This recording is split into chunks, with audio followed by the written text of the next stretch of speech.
The 17 News at Sunrise podcast is brought to you by Clinica Sierra Vista. Welcome back to the 17 News at Sunrise podcast, where we share your news on your schedule. Working in the spirit of the Golden Empire, this is 17 News at Sunrise.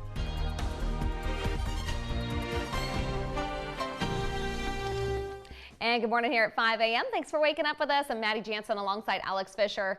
In education news this morning, a bill meant to help students with sleep deprivation is getting pushback at local school board meetings. The bill adjusts the earliest possible school start times to 8 a.m. for middle schools and 8:30 a.m. for high schools. The legislation passed back in 2019 is set to go into effect in the fall. During last night's Kern High School District Board meeting, trustees learned about the changes that would have to be made to accommodate the new time adjustment. One idea being looked at: have 12 schools on an 8:30 to 3:30 schedule and 6 campuses going from 9:20 to 4:20. Either way, it's going to impact parents and students, and it was clear last night not everyone is happy about it. This is another one of the laws that have been passed by our legislature without very much consideration for either educators or students.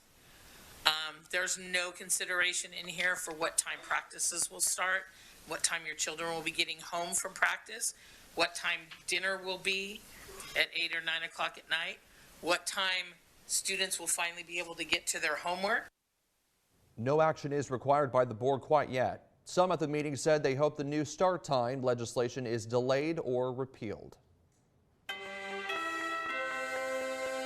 5:03 now, and an update on a story we brought you yesterday on Sunrise. Street racing and the crowds it attracts may have claimed another life in Kern County. Scores of people can be seen in this video of the racing meetup Saturday night on White Lane in the Phallus and Planet Fitness parking lot. Several cars were seen doing donuts and burnouts. Then a fight broke out in the crowd, quickly escalating into what turned out to be a deadly shooting. Police confirmed the man shot during the incident died yesterday morning. Police who knew that person held a candlelight vigil on Sunday. Candles, drinks, and flowers were left at the scene. It is just the latest in a string of street racing related injuries and deaths. Last week, you may remember, a suspected street racing tragedy killed 19-year-old Bianca Flores when the driver lost control of his Mustang and swerved into oncoming traffic on Panama Lane. The sites of both of these crashes are less than 10 minutes from each other. Neighbors we spoke with said street racing meetups have been going on in the area for years. None of the neighbors felt safe enough to go on camera to tell us their concerns for fear of their own safety. Meantime, the family of 19-year-old Bianca Flores is holding a vigil for the teen. It's happening next Tuesday from 4 to 6 p.m. at Challenger Park on the corner of Acres and Harris Roads. Family members say they hope people from across the community will come out and show their support and help drive home the importance of driving safely. The man suspected of driving the car that killed 16-year-old Angel Baerman of Bakersfield appeared in a local courtroom yesterday for the first time since his arrest.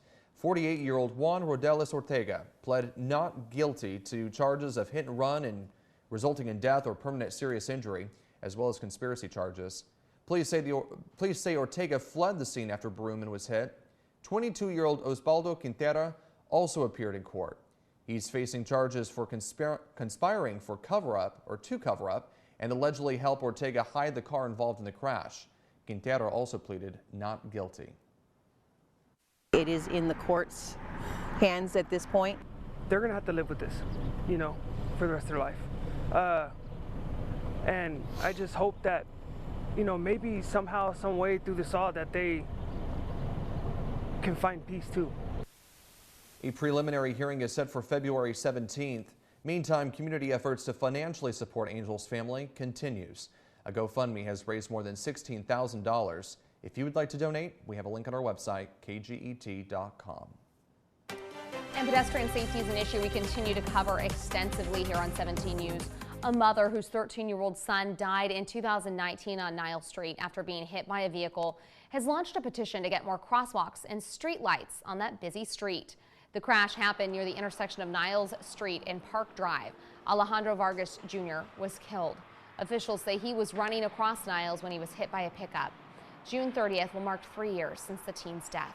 If you'd like to get involved with this petition to increase safety measures along Niles Street, we've placed a link on our website, kget.com. 5:06 is our time now, and hundreds of kids in need faced a bleak year after the Bakersfield Homeless Center's toy storage unit burned to the ground last week. But our community is stepping up to replace what was lost and making sure that those kids have something to look forward to.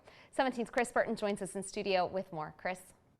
Yeah, Maddie, officials at the Bakersfield Homeless Center called the fire devastating, but they've seen the Kern County community turn out in support before, and they're seeing it again.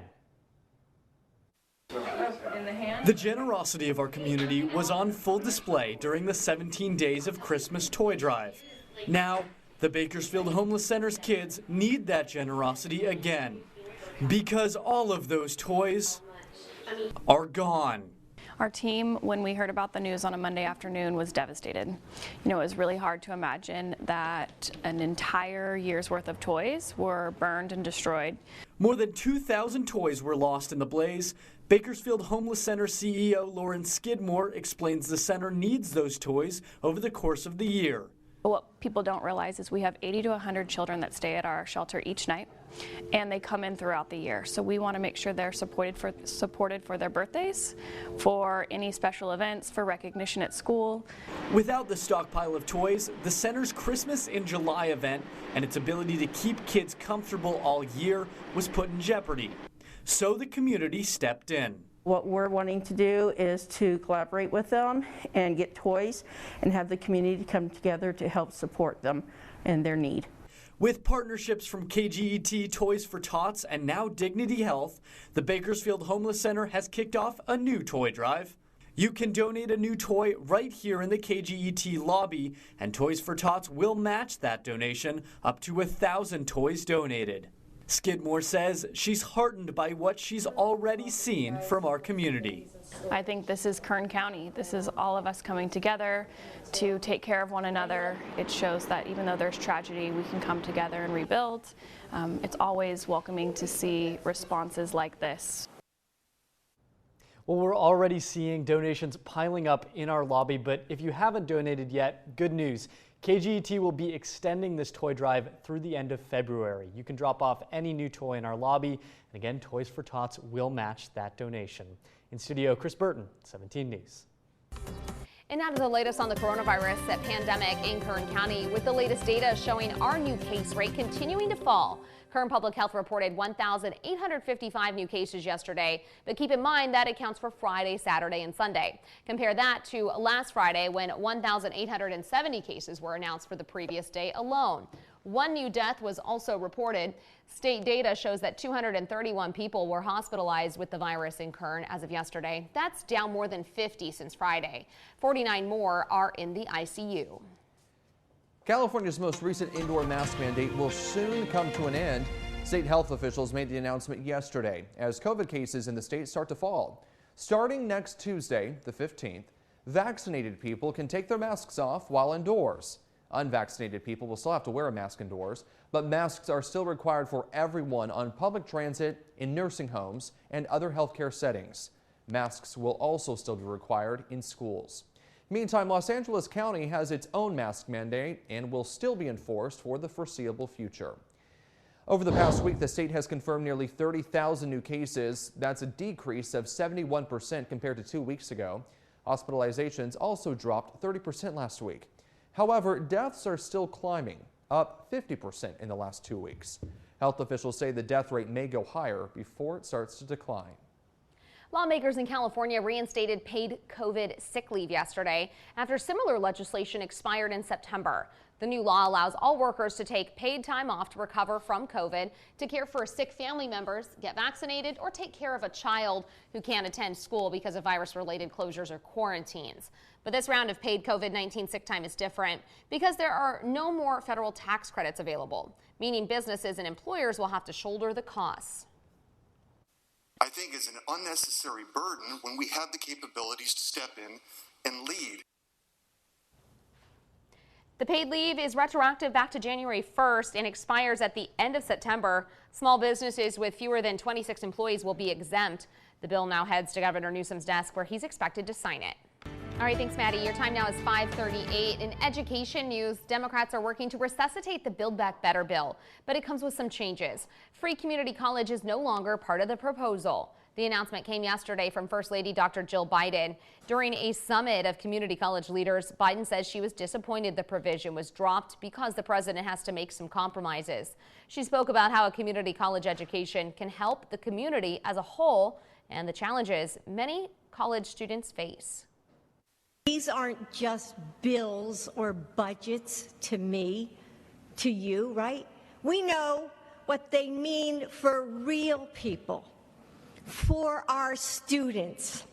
Democrats say even though free community college doesn't have a path forward now, they'll look into other ways to make higher education more accessible and affordable.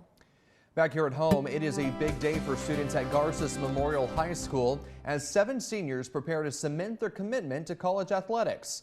Among the seniors taking part in signing day, soccer standouts Fletcher and Palmer Bank, who are set to attend Stanford University. The twins were a major force for the county's top program, helping lead the Rams to 3 consecutive Central Section championships. Today's signing day event kicks off at 11:30 in the high school gymnasium.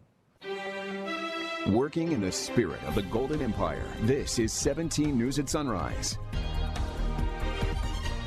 The 17 News at Sunrise podcast is a production of KGET and Nexstar Media Group. For more on all of the headlines in today's show, head to kget.com.